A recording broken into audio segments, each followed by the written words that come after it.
Agree. Today we'll be covering the fourth module of agronomy. So let's get started with the fourth module. Here's the slide, and today the crop is maize, an important field crop next to rice, wheat. तो मेज जो है वो important field crop है throughout the country. India में as well as global level पे जो है मेज का प्रोडक्शन किया जाता है. मेज जो है बोटानिकल नेम है मेज का, और क्रोमोसोम नंबर है 20. 2n20 is the chromosome number of मेज, और इसका ओरिजिन सेंटर है सेंट्रल अमेरिका. मैक्सिको जो है इसका ओरिजिन सेंटर है. और जो मेज है ये वार्म वेदर क्रॉप है. मतलब टेम्परेचर जो है हाई टेम्परेचर प्रेफर करती है, वार्म वेदर प्रेफर करती है for better growth and development. देखिए जो मेज है वो एक डे न्यूट्रल क्रॉप है. डे न्यूट्रल, जैसे मैंने आपको बताया कि राइस जो है वो शॉर्ट डे प्लांट है, वीट जो है वो लॉन्ग डे प्लांट है. लेकिन अगर मेज की बात की जाए तो मेज जो है वो डे न्यूट्रल प्लांट है. मतलब इसमें कोई specific range of light period की जो है रिक्वायरमेंट नहीं होती है. इनके इन्फ्लोरेसेंस पे, इनके फ्लावर डेवलपमेंट पे, फ्लावर इनिशिएशन में जो लाइट पीरियड होता है उसका जो है कोई भी इफेक्ट नहीं पड़ता है. जैसे शॉर्ट डे प्लांट्स में जो है अराउंड 12 आवर्स तक का जो है लाइट पीरियड की रिक्वायरमेंट होती है, और लॉन्ग डे के लिए more than 12 hours up to 14 hours तक की रिक्वायरमेंट होती है. तो मेज जो है वो न्यूट्रल प्लांट है, ये आप याद रखेंगे. ये इसके रिगार्डिंग जो है इम्पॉर्टेंट पॉइंट है. और देखिए ये जो है अल्टरनेट क्रॉप है राइस एंड वीट की जगह. अल्टरनेट क्रॉप है राइस एंड वीट. देखिए मेज जो है वो C4 प्लांट भी है, C4 प्लांट. अब देखिए नेक्स्ट जो मेज है वो ऑफन क्रॉस पॉलिनेटेड है. यूजुअली जो है क्रॉस पॉलिनेटेड क्रॉप है, और ये एक मोनोशियस प्लांट है. मोनोशियस प्लांट का मतलब, ये टर्म मैं एक्सप्लेन कर चुकी हूँ, लेकिन स्टिल जो मोनोशियस प्लांट है उन्हें कहा जाता है एक प्लांट में जब मेल और फीमेल जो फ्लावर होते हैं डिफरेंट ब्रांचेस में होते हैं एक प्लांट में, उसे कहा जाता है मोनोशियस. तो मेज में जो फ्लावर होते हैं वो डिफरेंट ब्रांच में होते हैं. मतलब मेल जो फ्लावर होगा वो डिफरेंट ब्रांच में होगा, और जो फीमेल होगा वो डिफरेंट ब्रांच में होगा. तो जो मेज होता है, मेज में जो है यूजुअली दो टाइप के इन्फ्लोरेसेंस होते हैं. एक होता है टेसल और एक होता है सिल्किंग. जो टेसल होता है it is a male part, I mean male flower, and जो सिल्क होता है it is a female flower. देखिए मेज के रिगार्डिंग ये इंपॉर्टेंट पॉइंट है, क्योंकि एग्जाम में आपको जो है डायरेक्टली ये क्वेश्चन पूछा जाता है कि सिल्किंग जो है वो कौन सा पार्ट है मेज में, मेल है या फीमेल है. तो टेसल जो है वो मेल है और सिल्क जो है वो फीमेल है. तो ये इंपॉर्टेंट पॉइंट है. अब देखिए जो मेज है, मेज में जो प्रोटीन होता है जीन जो है वो मेन प्रोटीन है मेज में. देखिए जो मेज है वो डिफिशियंट होता है आपका ट्रिप्टोफान में, लाइसिन में और नियासिन में. तो जो लोग जो है मेज को जो है ज़्यादा अमाउंट में कंज्यूम करते हैं या सिर्फ मेज पे डिपेंड होते हैं अपने फूड के लिए, तो उनमें जो है पेलाग्रा डिजीज कॉज होने की पॉसिबिलिटी ज़्यादा होती है. पेलाग्रा डिजीज जो कि कॉज होती है due to low content of B complex, niacin and tryptophan. तो ये इंपॉर्टेंट पॉइंट है.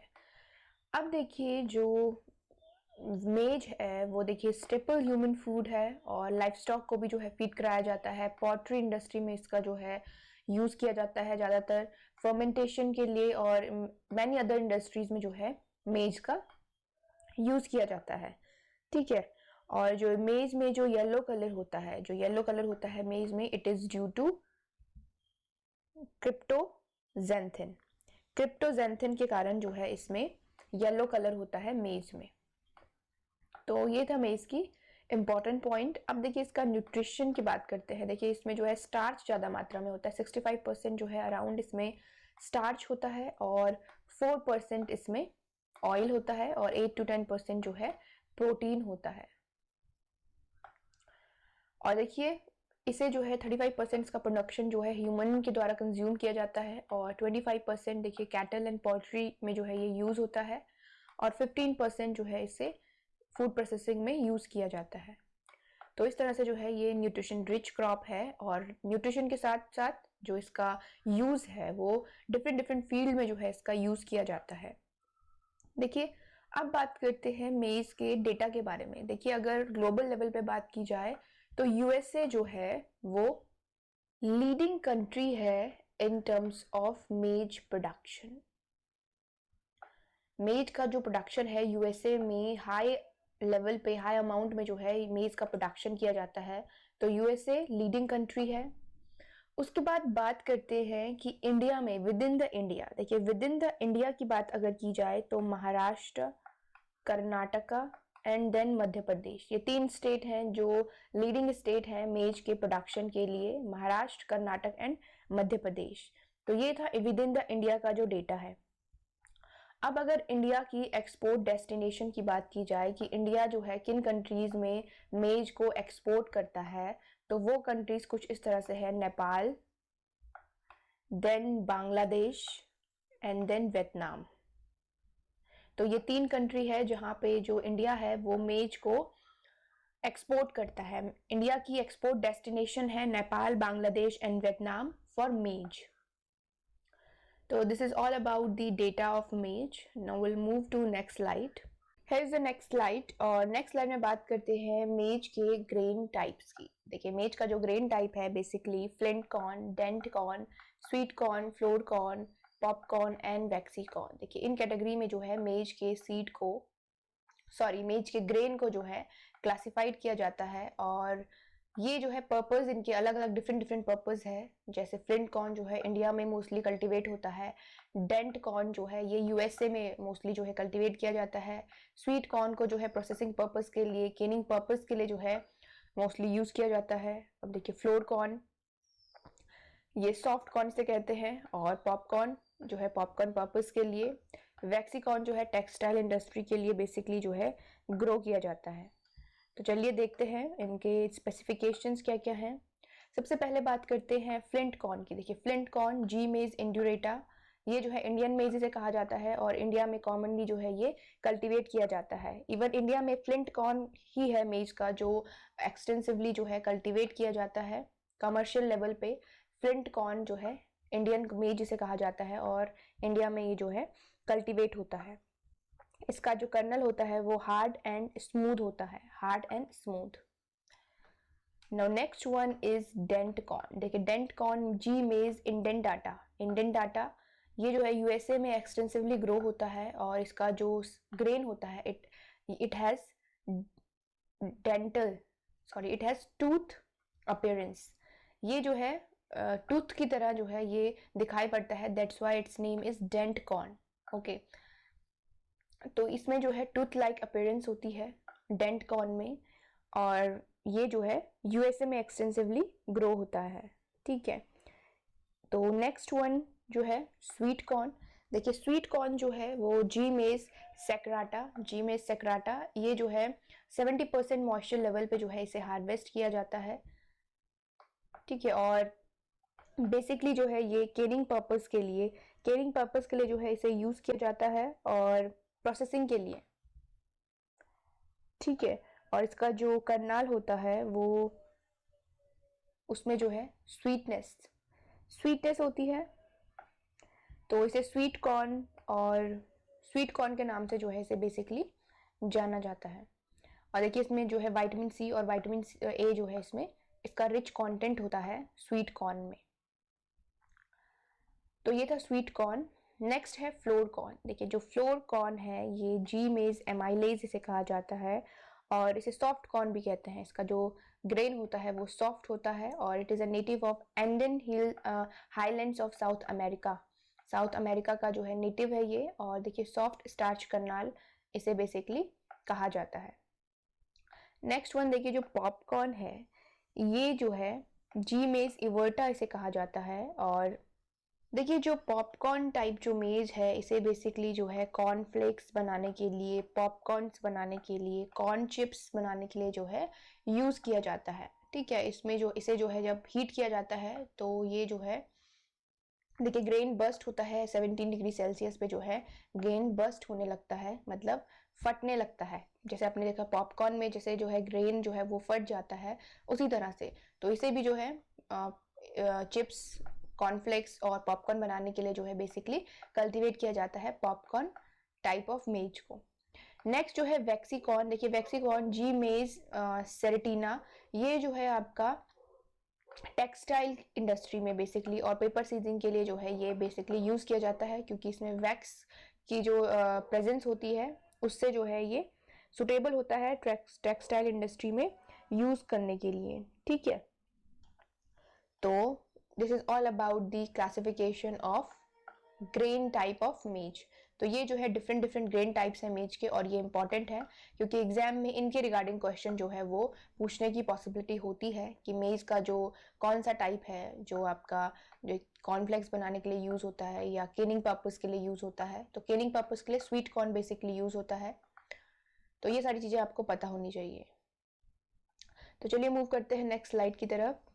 Here is the next slide, और नेक्स्ट स्लाइड में बात करते हैं मेज के क्लाइमेटिक रिक्वायरमेंट के बारे में। देखिए मैंने आपको बताया कि जो मेज है वो वार्म वेदर क्रॉप है। वार्म वेदर क्रॉप है मतलब उसके लिए वार्म कंडीशन जो है वो फेवरेबल कंडीशंस हैं, जो वार्म कंडीशंस हैं। ठीक है, मतलब जो है ये कोल्ड के लिए या फ्रॉस्ट के लिए जो है ये सेंसिटिव है। देखिए जो मेज है वो अराउंड प्लांटिंग टू इमरजेंस के लिए 9 to 30 डिग्री सेल्सियस की जो से रिक्वायरमेंट होती है, 9 से 30 डिग्री सेल्सियस तक फ्रॉम प्लांटिंग टू इमरजेंस। अब देखिए जो मैक्सिमम ग्रोथ होती है उसकी 30 डिग्री सेल्सियस पे होती है मैक्सिमम ग्रोथ। अगर जर्मिनेशन की बात की जाए तो जो ऑप्टिमम जर्मिनेशन होता है, ऑप्टिमम टेम्परेचर जो होता है जर्मिनेशन के लिए, it is 21 to 22 degree Celsius. 21 to 21 degree Celsius is the optimum temperature for germination. लेकिन जर्मिनेशन की जो मिनिमम लिमिट है वो 6 to 7 डिग्री सेल्सियस है। मतलब 6 to 7 डिग्री सेल्सियस पे जर्मिनेशन परसेंटेज जो होता है वो बहुत ही कम होता है, but this is a minimum limit. इसके नीचे अगर टेम्परेचर जाता है तो जर्मिनेशन जो है मेज का नहीं हो पाता है। तो टेम्परेचर जो है वो क्रूशियल रोल प्ले करता है, क्योंकि एक लेवल का टेम्परेचर मेंटेन होना नेसेसरी है, because it's a warm weather crop. तो वार्म टेम्परेचर जो है throughout the growth period maintain रहना इज वेरी नेसेसरी। ठीक है, तो ये जो है टेम्परेचर रिक्वायरमेंट है मेज के लिए, और वार्म कंडीशंस जो है फेवरेबल कंडीशंस हैं प्लांट के लिए फ्रॉम जर्मिनेशन टू हार्वेस्टिंग। तो ये जो है एक लेवल का टेम्परेचर जो वार्म कंडीशंस को बनाए रखे मेज के लिए वो नेसेसरी होता है। अब देखिए मेज में जो जितना लंबा जो है ग्रेन फिलिंग का पीरियड होता है उतनी ही ज्यादा जो है ईल्ड होती है। तो ये जो है इंपॉर्टेंट है। अगर ग्रेन फिलिंग जो है अर्ली हो रही है, बहुत ही कम टाइम में ग्रेन फिलिंग हो रही है, तो जो ईल्ड होगी वो कम होगी। अगर लॉन्ग पीरियड है ग्रेन फिलिंग का, मतलब जो ग्रेन प्रिपेयर होते हैं उनका पीरियड जितना लंबा होगा उतनी ही ज्यादा जो है ईल्ड होगी, और जितना ज्यादा सोलर रेडिएशन होगा उतना ज्यादा जो है फोटोसिंथेसिस रेट होता है फील्ड में। तो ये जो है टेम्परेचर और क्लाइमेटिक रिक्वायरमेंट है मेज के लिए। चलिए नेक्स्ट बात करते हैं सॉइल के बारे में। देखिए soil, it should be well drained soil and fertile soil. देखिए well drain because maize is sensitive to water lock condition. Water should not float more than 4 hours in the field. देखिए जो water होता है it should not be floated in the field for more than 4 hours। 4 hours से ज्यादा अगर water field में accumulate होता है तो वो मेज के लिए जो है हार्मफुल होता है। तो सॉइल जो है वो डीप फर्टाइल होनी चाहिए, रिच होनी चाहिए ऑर्गेनिक मैटर में, एंड वेल ड्रेन होनी चाहिए, जो मेज जो है प्रेफर करता है। नेक्स्ट अगर बात की जाए लोमी सॉइल, देखिए सिल्ट लोम, क्ले लोम, ये जो है ये सॉइल आइडल होती है विद द पीएच 6.5 to 7.5। जो पीएच है 6.5 to 7.5 आइडल पीएच है मेज के लिए। और मेज जो है जो प्रेफर करती है रिच ऑर्गेनिक मैटर के साथ जो सॉइल्स होती हैं वो प्रेफर करती हैं, और ये वाइडली जो है बहुत सारी सॉइल्स में जो है ग्रो हो जाता है। ऐसा नहीं है कि पर्टिकुलरली जो है क्ले लोम या सिल लोम में ही ग्रो होगा। वाइड रेंज ऑफ सॉइल में जो है मेज ग्रो हो जाता है, बस उसकी जो क्वालिटी है वेल ड्रेन सॉइल वो होनी चाहिए। अगर सोलिडली क्ले सॉइल है या सोलिडली सिल्ट सॉइल है तो उसमें मेज ग्रो नहीं कर पाएगा, क्योंकि क्ले अगर प्रॉपरली क्ले सॉइल है, if it is clay loam then it will be favourable for maize, but if it is only clay then maize can not be grow in the clay soil, because clay में जो है water retain करने की जो है property होती है। ये राइस के लिए जो है, जैसे राइस के लिए वाटर लॉक कंडीशन चाहिए होती है, तो क्ले सॉइल को यूज किया जाता है, क्ले सॉइल को प्रेफर किया जाता है। तो मेज के लिए जो है क्ले लोम और सिल्ट लोम सॉइल, जैसे सिल्ट क्ले लोम सॉइल या सिल्ट लोम सॉइल जो है वो फेवरेबल होती है। तो इसके लिए जो है इस तरह से वेल ड्रेन सॉइल होनी चाहिए। और देखिए बेस सैचुरेशन को जो है वो 70 to 90% होना चाहिए। बेस सैचुरेशन क्या होता है ये मैं सॉइल के मॉड्यूल में जो है डिस्क्राइब कर चुकी हूँ। आप सॉइल के मॉड्यूल जब देखेंगे तो ये टर्म जो है वहां पे डिस्क्राइब्ड है, बेस सैचुरेशन। और जो एक्सचेंजेबल जो प्रॉपर्टी होती है सॉइल में, it should be 2 milliequivalent per 100 gram. 2 milli equivalent to पर 100 ग्राम में जो है 2 मिली इक्विवेलेंट एक्सचेंजेबल कैपेसिटी होनी चाहिए, और with 16 centimetre per metre depth of water holding capacity. तो ये जो है प्रॉपर्टी सॉइल में होनी चाहिए। और देखिए जो सैलिनिटी है मेज में, जो मेज है वो मॉडरेटली टॉलरेट करता है सैलिनिटी को, एक लेवल तक जो है टॉलरेट कर लेता है सैलिनिटी को। अगर सैलिनिटी का लेवल जो है वो ज्यादा हो रहा है, अराउंड 10 तक जो है इलेक्ट्रिकल कंडक्टिविटी अगर पहुंच रही है, तो जो है 100% लॉस जो है क्रॉप को होता है, 100% लॉस। तो इसके लिए जो है सैलिनिटी अगर मॉडरेट लेवल तक है तो क्रॉप जो है टॉलरेट कर जाती है, बट अगर एक मॉडरेट लेवल से ऊपर हाई लेवल जब पहुंचता है तो वहां पे जो है जो क्रॉप है वो सिम्टम शो करने लगती है, मतलब वहां तक वो विदस्टैंड नहीं कर पाती है। तो मेज जो है वो सेमी टॉलरेंट या मॉडरेट टॉलरेंट हम उसको कह सकते हैं। So this is all about climatic and soil requirement for maize. Now we'll move to next slide. चलिए नेक्स्ट बात करते हैं मेज के सीजन की। देखिए मेज is grown in 3 season. 3 season कौन कौन से सीजन है? जुलाई अगस्त, सितंबर अक्टूबर एंड जनवरी फरवरी। तो देखिए विद इन द ईयर ये 3 टाइम में जो है ये ग्रो किया जाता है मेज। अब देखिए इसकी जो फील्ड प्रिपरेशन की जाती है, देखिए फील्ड प्रिपरेशन रिजेस और फुरो मेथड इसमें बेसिकली जो है मेज में जो है अडॉप्ट किया जाता है। और रिजेस देखिए 6 मीटर लॉन्ग रिजेस जो है फॉर्म की जाती हैं। बेड सिस्टम अगर है तो देखिए साइज जो होता है 10 मीटर स्क्वायर और 20 मीटर स्क्वायर का जो है बेड साइज लिया जाता है। तो बेसिकली मेज फील्ड में जो है फुरोज इस तरह से फॉर्म करते हैं, फुरोज फॉर्म की जाती हैं, जैसे शुगर केन के लिए फुरोज फॉर्म की जाती हैं या पोटैटो के लिए। तो इन क्रॉप को जो है रिजेस में जो है इन्हें लगाया जाता है। तो ये तो इसकी फील्ड प्रिपरेशन मेज के लिए। अब नेक्स्ट बात करते हैं सीड रेट के बारे में। देखिए seed rate according to purpose इसका सीड रेट होता है कि जो सीड रेट है, अगर देखिए कंपोजिट वैरायटी का है तो 18 kg। देखिए 18 kg से 20 kg आप इसको ले सकते हैं। एक्यूरेट जो है नहीं कहीं पे आपको मिलेगा, कहीं पे 18 होगा, कहीं पे 20 होगा।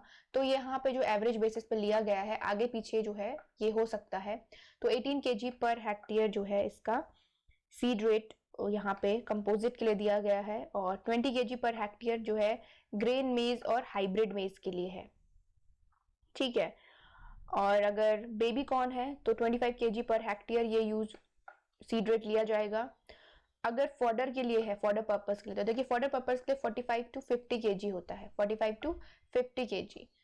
तो फॉडर पर्पस के लिए ज्यादा सीड रेट जो है लिया जाता है। देखिए 50 kg फॉडर पर्पस के लिए सीड रेट लिया जाता है विथ 30 to 10 मीटर स्पेसिंग। तो ये जो सीड रेट है मेज के ये इंपॉर्टेंट है, इसके सीड रेट जो है पूछे जाते हैं एग्जाम में।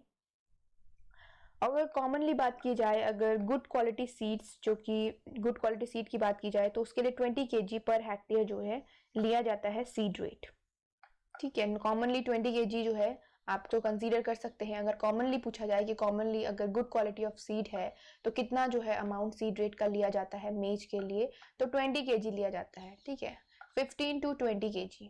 अराउंड इतना अप्रॉक्स जो है एक कॉमन जो है सीड रेट मेज का लिया जाता है अगर कोई भी कंडीशन यहाँ पे नहीं दी गई है। यहाँ पे देखिए कंपोजिट लिखा है, यहाँ पे हाइब्रिड है, यहाँ पे बेबी कॉर्न है और यहाँ पे फॉडर पर्पस है। तो ये इनके साथ जो इनकी कंडीशन है उसके अकॉर्डिंग अगर पूछा जाए तो आप ये आंसर्स देंगे। ठीक है, तो ये जो है आपका सीड रेट्स है। तो चलिए मूव करते हैं नेक्स्ट स्लाइड की तरफ। Here is the next slide, और नेक्स्ट स्लाइड में बात करेंगे स्पेसिंग के बारे में। देखिए स्पेसिंग जो है 25 centimetre into 60 centimetre, 25 centimetre between plants spacing ली जाती है और 60 सेंटीमीटर रोज के बीच की स्पेसिंग ली जाती है। तो ये जो है कॉमनली अडॉप्ट करने वाली स्पेसिंग है मेज में। और रेन फेड अगर मेज है तो उसमें 20 सेंटीमीटर प्लांट्स के बीच और 45 सेंटीमीटर जो है रोज के बीच स्पेसिंग ली जाती है। तो ये जो है स्पेसिंग कॉमनली अडॉप्ट की जाती है। अब देखिए अगर फॉर ग्रीन कॉब के लिए जो है पर्पस, अगर ग्रीन कॉब है मेज का, मतलब ग्रीन कॉब को ऑब्टेन करने के लिए अगर जो है स्पेसिंग, कौन सी स्पेसिंग जो है वो अडॉप्ट की जाती है। देखिए सीड रेट 20 kg का होता है और स्पेसिंग 75 इंटू 20 और 60 इंटू 20 जो है स्पेसिंग ली जाती है, जिसमें जो प्लांट पॉपुलेशन है 75 इंटू 20 में देखिए 66,666 प्लांट पॉपुलेशन जो है पर हेक्टेयर आती है। और अगर 60 इंटू 20 लेते हैं तो 83,333 जो है प्लांट पर हेक्टेयर आते हैं। ठीक है, तो ये जो है अगर ग्रीन क्रॉप के लिए ली जा रही है तो ये स्पेसिंग फॉलो की जाती है with this much of population. ठीक है, तो ये इंपॉर्टेंट है। तो ये थी स्पेसिंग। अब नेक्स्ट देखिए शोइंग जो की जाती है, जिसमें डेप्थ जो ली जाती है 4 सेंटीमीटर डेप्थ ली जाती है मेज के सीड को शो करने के लिए।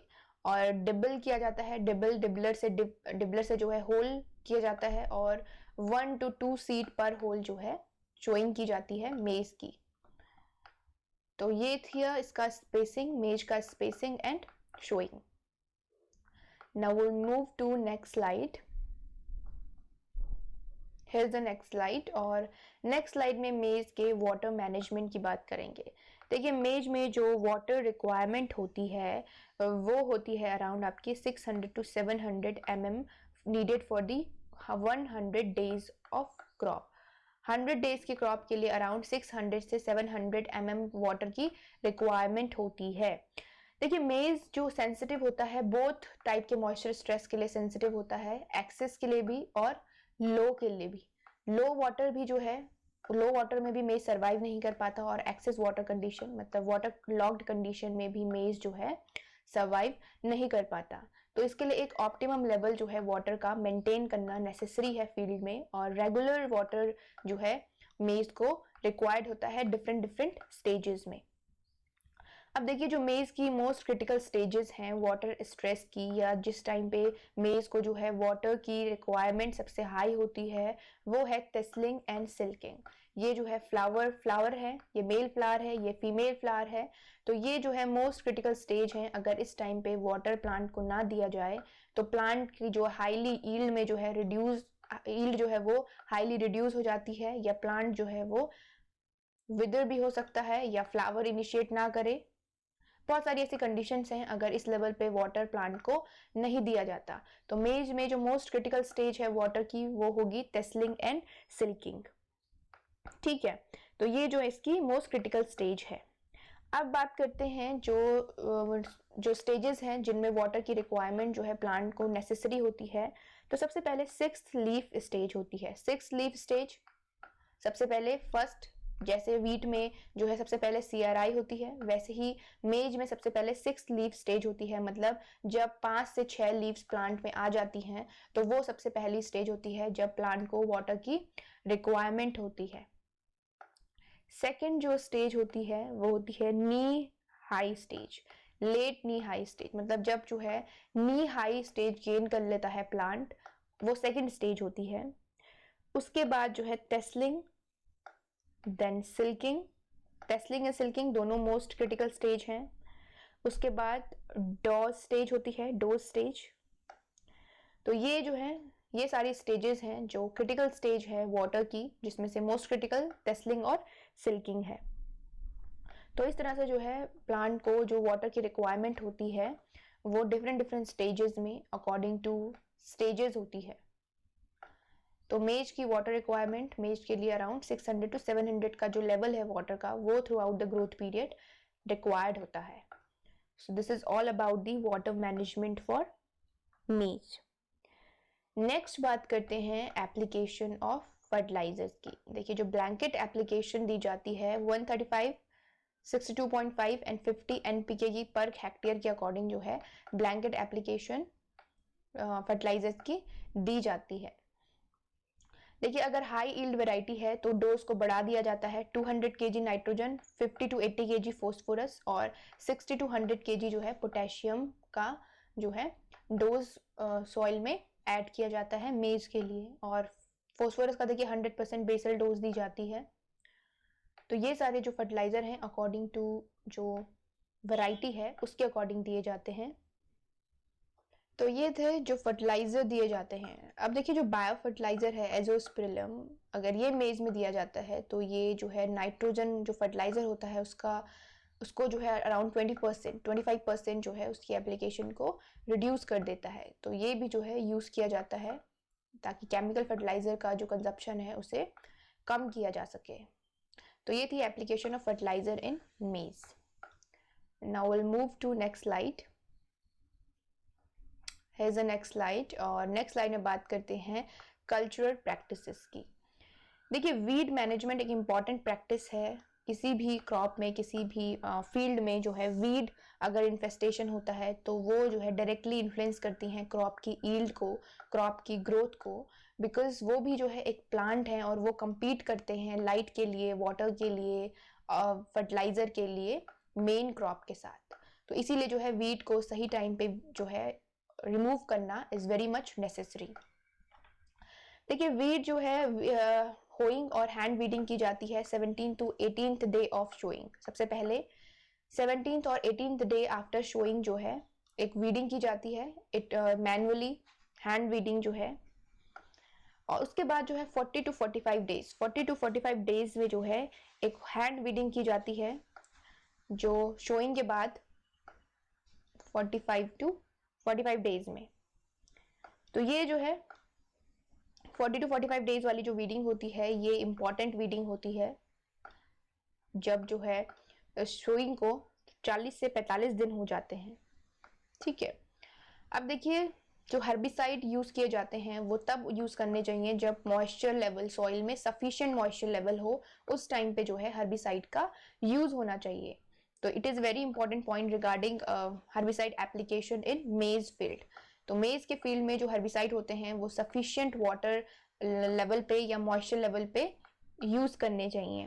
ठीक है, और और वीडिसाइड को जो है या हर्बिसाइड को यूज करने के बाद सॉइल को डिस्टर्ब करना जो है वो हार्मफुल होता है। मतलब अगर सॉइल में जो है हर्बिसाइड का एप्लीकेशन दिया गया है तो उसके बाद जो है सॉइल को डिस्टर्ब नहीं करना है। मतलब सॉइल में कोई भी होइंग या वीडिंग या किसी भी तरह की ऐसी एक्टिविटी जो सॉइल को जो है डिस्टर्ब करे वो सारी एक्टिविटीज जो है नहीं होनी चाहिए after application of herbicide.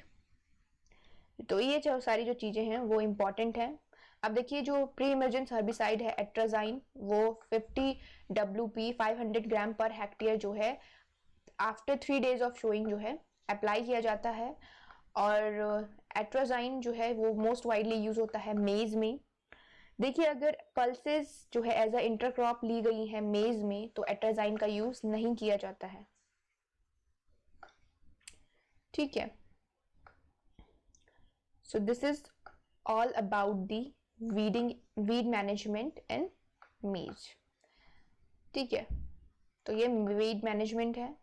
Next जो है थिनिंग एंड गैप फिलिंग। देखिए थिनिंग एंड गैप फिलिंग में बेसिकली क्या किया जाता है, अगर देखिए फील्ड में अगर किसी भी रो में या कहीं पे भी अगर गैप है तो उसे जो है फिल किया जाता है।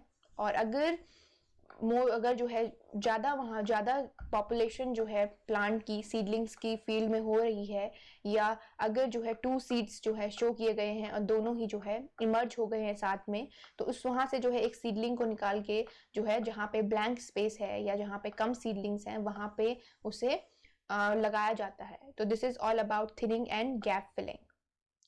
ठीक है।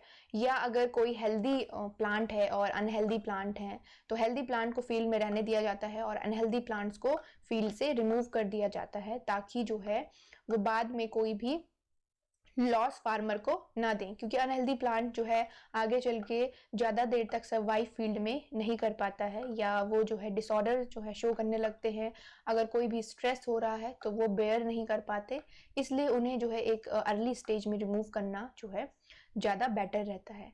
तो ये होती है thinning and gap filling process. Fine, तो चलिए मूव करते हैं नेक्स्ट स्लाइड की तरफ। Here is the next slide, और नेक्स्ट स्लाइड में बात करेंगे कुछ वेराइटीज़ की। देखिए वेराइटीज़, देखिए जो मेज की वेराइटी है, डबल क्रॉस हाइब्रिड ऑफ मेज गंगा 101, डेक्कन एंड रंजीत, ये फर्स्ट टाइम इंडिया में 1961 में जो है इंट्रोड्यूस की गई थी, रिलीज की गई थी, और ये रिलीज की गई थी under all India coordinated research project on maize. All India coordinated research project on maize था, उसके द्वारा जो है ये वेराइटीज मेज की रिलीज की गई double cross hybrid variety Ganga 101, Deccan and Ranjit. Top cross variety, देखिए टॉप क्रॉस वेराइटी जो है गंगा 2 एंड हाई स्टार्च, ये दो वेराइटी है टॉप क्रॉस वेराइटी।